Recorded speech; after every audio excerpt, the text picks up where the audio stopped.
రాత్రి 8 అయిందంటే చాలు ఆ దేశం మొత్తం చీకట్లో మగ్గిపోతూ ఉంది. ఫోన్ల ఛార్జింగ్ కోసం జనం రోడ్డెక్కుతున్నారు. పెట్రోల్ కోసం గంటల తరబడి క్యూ కడుతున్నారు. హాస్పిటల్స్ జనరేటర్లపైనే ఆధారపడుతూ ఉన్నాయి. ఆకలితో ప్రజలు అల్లాడిపోతున్నారు.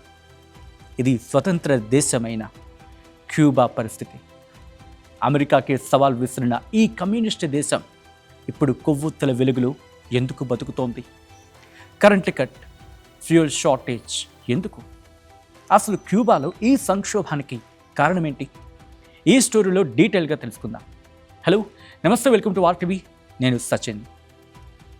అమెరికా పక్కనే ఉన్న చిన్న దేశం క్యూబా. ఇప్పుడు ఈ దేశం తీవ్ర ఆర్థిక ఇంధన సంక్షోభంతో ఉక్కిరిబిక్కిరవుతోంది. దేశవ్యాప్తంగా సాధారణ జీవితం స్తంభించుకుపోయింది. గంటల తరబడి పవర్ కట్స్, పెట్రోల్ కొరత, దీంతో ప్రజలు తీవ్ర ఇబ్బందులు పడుతూ ఉన్నారు. రాజధాని హవానా నుంచి చిన్న సిటీల వరకు పరిస్థితి రోజు రోజుకి మరింత దారుణంగా తయారవుతూ ఉంది. రోజుకు 20 నుంచి 22 గంటల వరకు కరెంట్ ఉండట్లేదంటే ఊహించుకోండి ఒకసారి.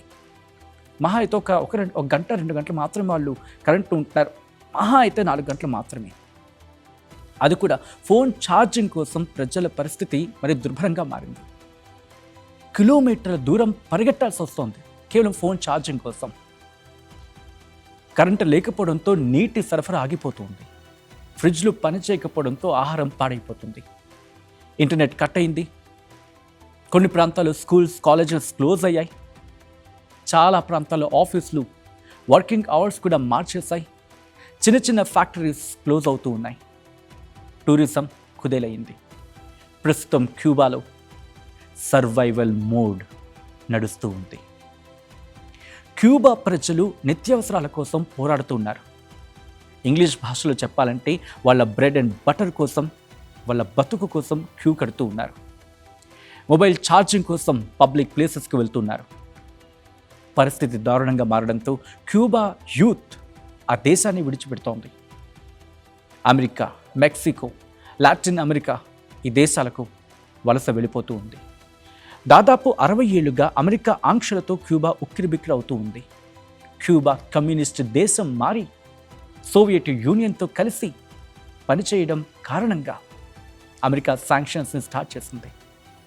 అమెరికన్ కంపెనీస్ ఆస్తులు ఉంటాయి కదా, అవి క్యూబా సీజ్ చేసింది. క్యూబన్ మిజైల్ క్రైసిస్ తర్వాత ఈ ఆంక్షలు మరింత కఠినమయ్యాయి. దీంతో క్యూబా ఫినాన్షియల్ సిస్టమ్ కుప్పకూలిపోయింది. ఫారిన్ ఇన్వెస్ట్మెంట్స్ తగ్గిపోయాయి. డాలర్ల కొరత పెరిగిపోయింది. క్యూబాలో ఇంకో అతిపెద్ద సమస్య వాళ్ళ విద్యుత్ వ్యవస్థ. క్యూబాలోని చాలా థర్మల్ పవర్ స్టేషన్స్ 40 నుంచి 50 ఏళ్ల నాటివి. నమ్ముతారా? ఇంకా చెప్పాలంటే సోవియట్ యూనియన్ కాలంలో నిర్మించిన ప్లాన్సే ఇప్పటికింకా అక్కడ నడుస్తూ ఉన్నాయి. దీంతో వాటికి మెయింటెనెన్స్ సరిగ్గా లేక అవి తరచూ బ్రేక్ డౌన్ అవుతూ ఉన్నాయి. ఇప్పటికీ అమెరికా ఆంక్షలతో ఆర్థిక ఇబ్బందులున్న క్యూబాకు వాటిని రిపేర్ చేయించడం సాధ్యం కావటం లేదు. ఎందుకు? వాళ్ళ దగ్గర డబ్బు లేదు. దీంతో ఒక్క ప్లాంట్ ఆగిపోతే దేశం మొత్తం చిమ్మ చీకట్లోకి వెళ్ళిపోవాల్సిన పరిస్థితి దాపురించింది అక్కడ. ఇంకోవైపు క్యూబాలో పెట్రోల్, డీజిల్ కొరత కూడా ఏర్పడింది. పెట్రోల్ కోసం జనం గంటల తరబడి బంకుల దగ్గర క్యూ కడుతూ ఉన్నారు. ఫ్యూయల్ స్టాక్స్ అయిపోయాయని ఆ దేశ ప్రభుత్వం ప్రకటించడం ఆ దేశ దుర్భర పరిస్థితిని అద్దం పడుతూ ఉంది. ఎందుకంటే క్యూబా ఎక్కువగా ఇంపోర్టెడ్ ఫ్యూయల్ పైనే డిపెండ్ అవుతుంది కాబట్టి, మనలాగే వాళ్ళు కూడా. కానీ ఇప్పుడు ఫ్యూయల్ కొనడానికి క్యూబా దగ్గర డాలర్స్ లేవు. ఒకప్పుడు క్యూబా చాలా కాలం వెనిజులా నుంచి చాలా చౌకగా ఆయిల్ తెచ్చుకునేది. కానీ వెనిజులా కూడా ఆర్థిక సంక్షోభంలో మునిగిపోవడంతో అక్కడి నుంచి సప్లై తగ్గింది. దీంతో క్యూబాలో ఫ్యూయల్ క్రైసిస్ మరింత పెరిగిపోయింది. ఇంకోవైపు క్యూబాకు ఫ్యూయల్ రవాణా చేసే ఏ దేశం పైనైనా కూడా శాంక్షన్స్ విధిస్తానంటూ ట్రంప్ వార్నింగ్ ఇచ్చాడు. ఇంకే ఉంటుంది. దీంతో క్యూబా పరిస్థితి మరింత ఘోరంగా మారిపోయింది. పెట్రోల్, డీజిల్ లేదు. ట్రాన్స్పోర్ట్ సిస్టమ్ కూడా దెబ్బతింది. ఆఖరికి అంబులెన్స్లు కూడా ఎక్కడికక్కడ ఆగిపోయాయంటే అక్కడి పేద బ్రతుకుల పరిస్థితి ఏంటో అర్థం చేసుకోవచ్చు. దశాబ్దాలుగా కొనసాగుతున్న ట్రేడ్ ఎంబార్గో కారణంగా క్యూబాకు ఇంటర్నేషనల్ మార్కెట్స్ నుంచి సరుకులు తెచ్చుకోవడం కష్టమవుతుంది. బ్యాంకింగ్ ట్రాన్సాక్షన్స్ ఇబ్బందికరంగా మారాయి. ఫారిన్ ఇన్వెస్ట్మెంట్స్ తగ్గిపోయాయి. కరోనా తర్వాత క్యూబా టూరిజం పూర్తిగా పడకేసింది. క్యూబాకు ప్రధాన ఆదాయం వనరు వాళ్ళ టూరిజమే. ప్రతి ఏడాది లక్షలాది మంది ఫారిన్ టూరిస్ట్స్ వస్తూ ఉంటారు క్యూబాకి. కానీ కోవిడ్ తర్వాత సిచ్యువేషన్ పూర్తిగా చేంజ్ అయిపోయింది. టూరిస్టులు తగ్గిపోయారు, ఆదాయం భారీగా పడిపోయింది, ఫారిన్ కరెన్సీ రావడం లేదు, ఇంపోర్ట్స్ కూడా తగ్గిపోయాయి. వీటితో పాటు క్యూబాపై ఇరాన్ ఇజ్రాయెల్ వార్ ఇంపాక్ట్ కూడా భారీగానే ఉంది. వార్ కారణంగా వరల్డ్ వైడ్గా ఫ్యూయల్ కాస్ట్ లేకపోతే చమురు ధరలు భారీగా పెరిగిపోవడంతో క్యూబా పరిస్థితి మరింత దయనీయంగా మారిపోయింది.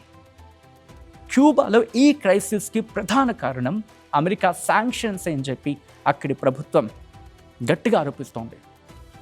కానీ ప్రభుత్వ నియంత్రణ ఎక్కువ కావడం వల్లే క్యూబా ఫినాన్షియల్ సిస్టమ్ కుప్పకూలిపోయిందని విమర్శకులు అంటున్నమాట. పాత కమ్యూనిస్ట్ ఆర్థిక విధానాలే అసలు కారణం అంటూ ఉన్నారు. అంటే ఏంటి? ప్రైవేట్ రంగానికి అవకాశాలు ఇవ్వకపోవడం, విదేశీ పెట్టుబడులు అంటే ఫారిన్ ఇన్వెస్ట్మెంట్స్ సరైన స్థాయిలో ఆకర్షించలేకపోవడం వల్ల క్యూబా వెనుకబడింది అంటున్నారు వాళ్ళంతా కూడా. ఇంకోవైపు క్యూబా ప్రజలు రోడ్డెక్కారు. ప్రభుత్వానికి వ్యతిరేకంగా నిరసనలకు దిగారు. కరెంటు కావాలి, ఆహారం కావాలి అంటూ వాళ్ళు నినాదాలు చేస్తూ ఉన్నారు. ప్రభుత్వం మాత్రం పరిస్థితిని చక్కదిద్దేందుకు ప్రయత్నిస్తున్నామని చెప్పి ఇది ఆబ్వియస్లీ వినిపించే మాట కదా ప్రభుత్వాల నుంచి. అదే స్టేట్మెంట్ ఇస్తూ ఉంది. కొత్త పవర్ ప్లాంట్స్, సోలార్ ఎనర్జీ, అవును కొత్త power plants, solar energy projects, fuel imports వీటి కోసం ఒప్పందాలు చేసుకుంటున్నామని చెప్పి ప్రకటనలకు మాత్రమే పరిమితం అవుతోంది అని చెప్పి క్యూబా ప్రజలు అనుకుంటున్నమాట. ప్రకటనలు మాత్రం ఇస్తున్నారని చెప్పి. ఒకప్పుడు అమెరికాని ఎదిరించి కమ్యూనిస్టు పవర్గా నిలిచిన క్యూబా ఇప్పుడు ఆర్థికంగా బతికేందుకు పోరాడుతూ ఉంది. జియో పాలిటిక్స్ని శాసించిన క్యూబాని మాట్లాడుకున్న సందర్భం ఒకానొక టైంలో. ఇంకా చెప్పాలంటే క్యూబా మోడల్ అంటూ గొప్పగా చెప్పుకున్న దేశం క్యూబా ఇప్పుడు ఒక వార్నింగ్లా మారింది. ఫైనాన్షియల్ సిస్టమ్ వీక్ అయితే, ఫ్యూయల్ లేకపోతే, పవర్ గ్రిడ్ పేలిపోతే ఒక దేశం ఎలా చిమ్మ చీకట్లోకి వెళుతుందో క్యూబా మనకి ప్రత్యక్ష ఉదాహరణగా నిలుస్తూ ఉంది.